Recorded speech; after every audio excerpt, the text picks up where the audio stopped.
Sejam muito bem-vindos, irmãos e irmãs, à reflexão do Evangelho deste domingo, o Evangelho de Lucas, capítulo 6, versos 17 e versos de 20 a 26. A quem pertence o reino?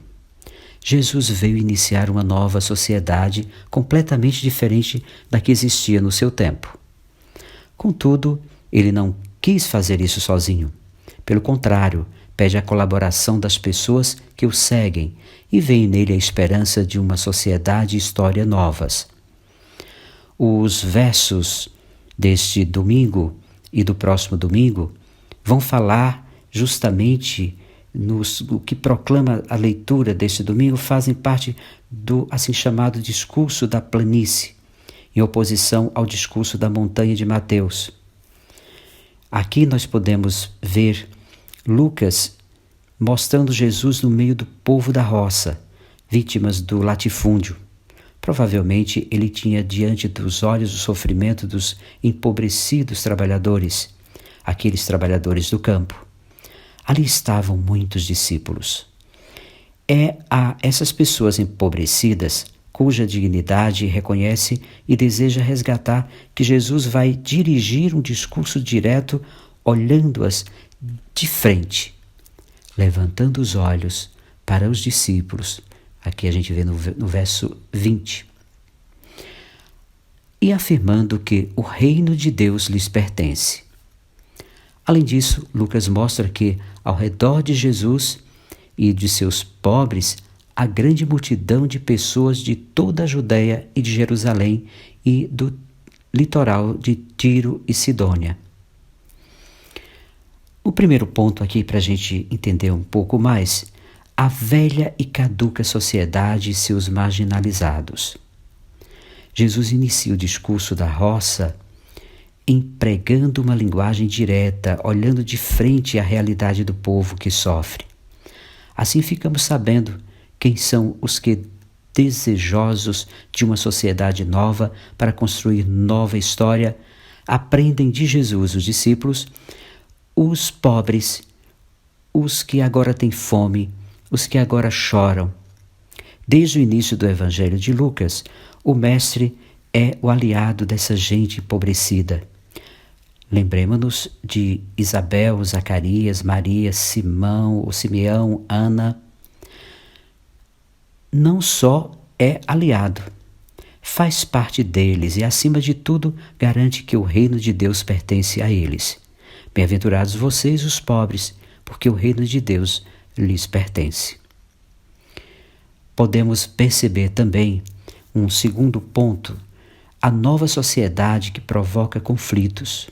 No Evangelho de Lucas, Jesus é aquele que constrói sociedade e história novas a partir dos empobrecidos, aos quais confia o reino. Mas as propostas do reino se chocam com os interesses dos grandes, tão acostumados a, entre aspas, levar vantagem em tudo. Por isso, os seguidores de Jesus são odiados, expulsos, insultados e amaldiçoados. Para quem se compromete com o projeto de Deus, isso não é novidade, pois ódio, expulsão e rejeição já aconteceram com o Mestre. Um outro ponto importante que a gente pode ver no Evangelho, ao povo da sua cidade, Jesus garantiu que nenhum profeta é bem recebido em sua pátria, pois o Espírito que anima a vida do profeta faz novas todas as coisas. Agora o Mestre lembra aos pobres que o ódio, a rejeição e a expulsão comprovam que os seguidores seus estão no caminho dos profetas e no caminho do próprio Mestre.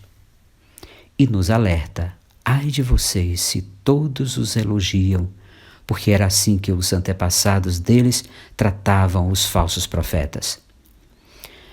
A realidade social que vivemos não é diferente nem melhor da situação do povo no tempo de Jesus.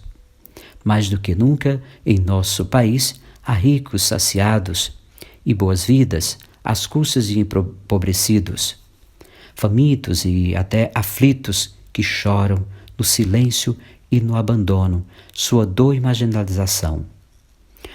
Se a profecia não se manifestar com toda sua lucidez e coragem, chegaremos à conclusão de que o reino é dos ricos, saciados e boas vidas, inconstante, escandalosos e demoníacos com a entrega do reino aos pobres, feita por Jesus.